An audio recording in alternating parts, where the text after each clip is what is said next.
dans cette première vidéo de la chaîne. Alors moi c'est Manon et je suis ici pour vous parler essentiellement de livres, mais aussi d'autres choses si toutefois le sujet vient à se présenter. Je vais commencer par vous faire un book haul des livres que j'ai achetés au mois de janvier sur le site La Bourse aux Livres, qui est un site de livres d'occasion qu'on peut trouver à très bon prix. Bon, l'inconvénient c'est qu'il n'y a pas forcément les dernières parutions, mais les livres sont à des prix assez abordables et j'étais satisfaite de ma commande, donc je voulais vous montrer ça. Euh, c'est pas du tout une collaboration, j'aimerais bien, mais non, pas du tout.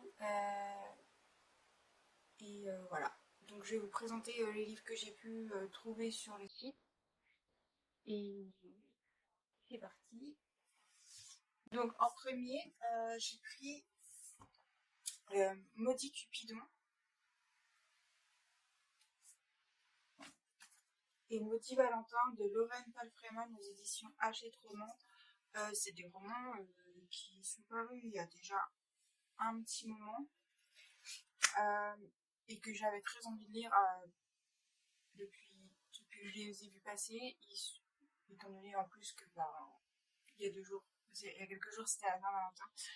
Et, euh, et voilà, donc dans ces livres écrits par Lorraine Palfreman, on va suivre Lila, qui est une adolescente de 17 ans et qui découvre l'existence réelle des Cupidons, euh, qui sont loin d'être les petits bébés joufflus en couche-culotte avec un arc et des flèches, ce qui serait assez bizarre étant donné que ce sont des romances. Euh, et donc, les Cupidons ont une agence qui œuvre à mettre les gens en couple suivant leur âme-sœur. Et donc, théoriquement, ils le font dans l'ombre. Mais Lila est un cas un peu particulier car elle a été matchée avec le dieu Cupidon en personne.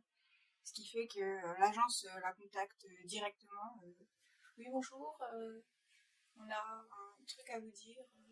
Vous êtes, euh, vous êtes l'âme sœur du Cupidon originel. Donc elle se rend à cette agence et très vite elle découvre que son existence va basculer complètement. Elle fait la rencontre de Cal, qui est le jeune frère de Cupidon, qui lui explique que Cupidon est un être un peu retorse, qui a été banni de l'agence et que si elle veut sauver sa peau, elle doit le fuir à tout prix. Et du coup, il va l'aider à fuir et Cupidon va réapparaître et va s'en suivre plusieurs péripéties. J'ai déjà lu le premier tome, dont je vous reparlerai dans un update lecture. Pour vous dire, je suis mi-figue, mi-raisin. Enfin, vous comprendrez très vite de quoi je veux parler quand je vous ferai mon update. Mais tout ce que je peux dire pour l'instant, c'est qu'on est loin de la romance auquel je m'étais attendue. Donc voilà.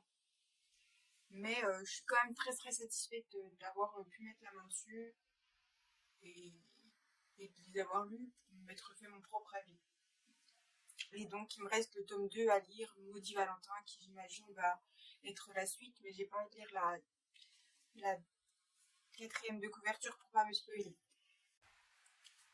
Je me suis aussi procuré Lady Hélène et le pacte des mauvais jours de Alison Goodman, paru aux éditions Gallimard Jeunesse, qui est le second tome de Lady Hélène et le club des mauvais jours. Donc c'est mon actuelle lecture.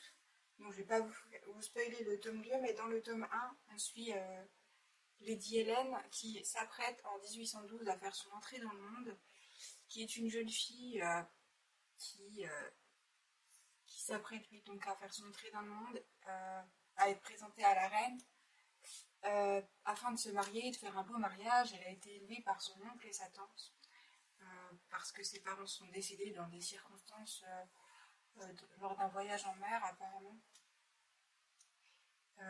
Et sa mère, à Lady Hélène, a été accusée de trahison envers la couronne de Londres, donc elle redoute un peu d'être présentée à la reine. Elle se demande comment ça va se passer, si elle va pas causer trop de scandales, quoi. Et donc son oncle espère à tout prix qu'elle fera un mariage durant l'année, puisque sans ça, c'est sa réputation qui sera mise à mal, quoi. Mais malgré tout, Hélène, elle s'aperçoit très vite qu'elle a des capacités des capacités un peu surnaturelles.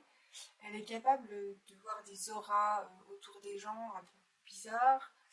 Euh, elle a une capacité à se déplacer de façon un peu étrange. Elle rattrape des objets au vol alors qu'elle n'est pas censée pouvoir le faire. Et donc tout ça va coïncider avec le retour d'un Lord Carston, qui a été banni de la société pendant 3 ans car il a été accusé d'avoir tué sa femme.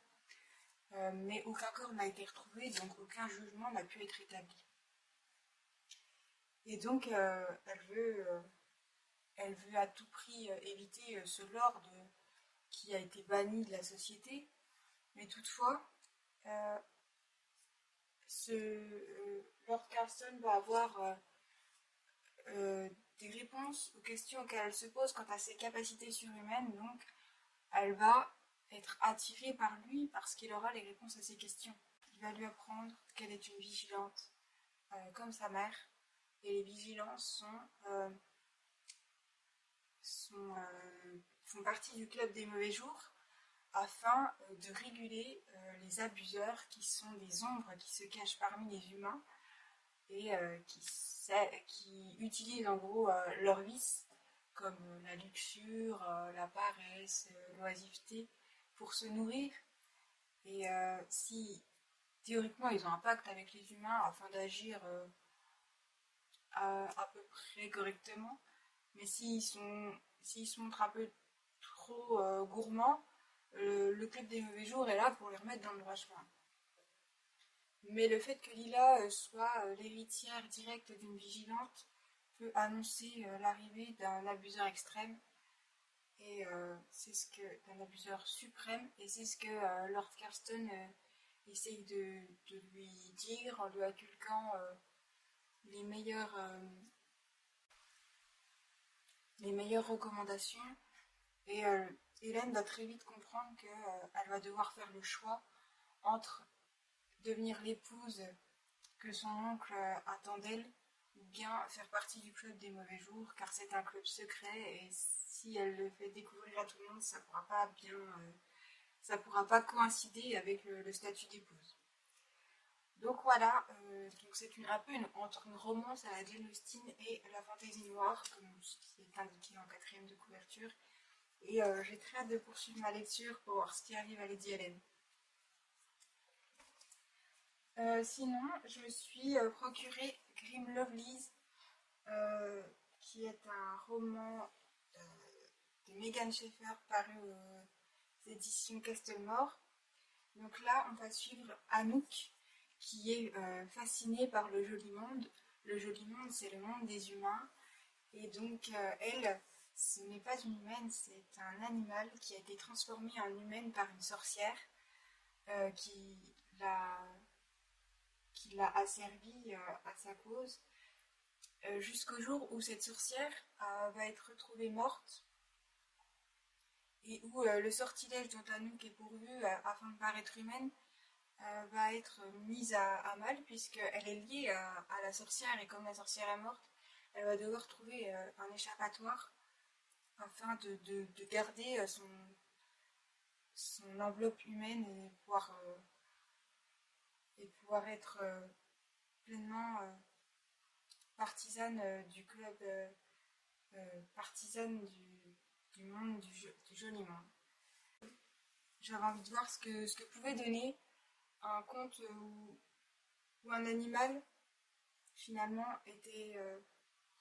était transformé en humain et était fasciné par le monde des hommes avec un soupçon de magie.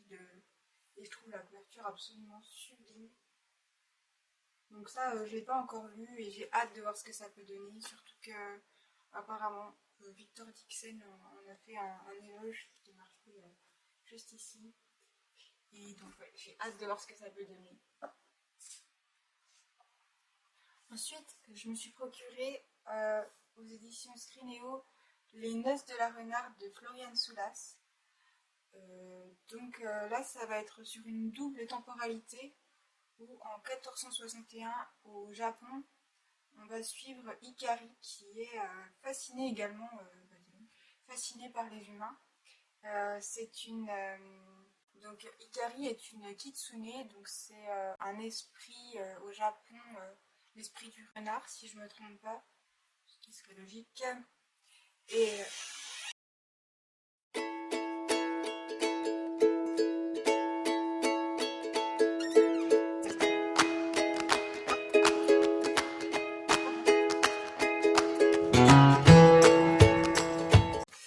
donc Ikari en 1461 au Japon est une kitsune, donc l'esprit du renard,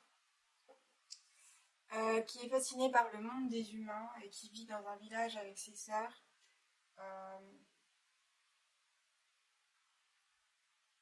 Où elle voit le village des hommes en contrebas, mais la relation avec les hommes est complètement interdite à son clan. Et en contrepartie, on va suivre Mina qui en 2016 à Tokyo a le pouvoir de côtoyer les yokai, les esprits et les monstres du folklore japonais. Et j'imagine que son don va la faire rencontrer, malgré la temporalité différente, Ikari. J'avais trop envie parce que j'ai rencontré de belles lectures quant au folklore asiatique ces dernières années et je voulais voir ce que ça pouvait donner. Et en dernier roman, je me suis procuré Le Magicien d'Auschwitz de J.R. dos Santos, paru aux éditions Hervé Chopin, qui est un roman qui traite de la Seconde Guerre mondiale où on va suivre Herbert Levin, qui est connu comme étant le Grand Nibeli et qui va être fait prisonnier avec sa femme et son enfant à Auschwitz et qui va rencontrer la route d'un mercenaire allemand. J'imagine que sans la guerre, leur route n'aurait pas dû se croiser, mais il en est tout autre et j'avais très envie de voir ce que ça pouvait donner. Je suis assez fascinée, même si c'est pas le mot adéquat étant donné les horreurs qui ont été subies durant la Seconde Guerre mondiale, mais le devoir de mémoire, je trouve, est assez important, même s'il est très romancé à travers les romans qui ont pu paraître, comme La cuisinière d'Hitler, ou tout ce genre de romans, ou Le tatoueur d'Auschwitz. Je trouve ça assez intéressant de voir ce que ça peut donner. Donc ça, c'est le dernier roman que je me suis procuré et j'ai hâte également de voir ce que ça peut donner. Dites-moi s'il y a des romans que je vous ai présentés qui vous font envie ou vous avez déjà lu et donnez-moi vos avis dans les commentaires. J'espère que cette vidéo vous aura plu. Comme je vous dis, c'est ma première vidéo, je dois pas être très à l'aise et j'en suis désolée. En tout cas, n'hésitez pas à mettre des commentaires et des j'aime si vous avez apprécié et dites-moi ce que vous en avez pensé. Voilà. À très bientôt pour une prochaine vidéo.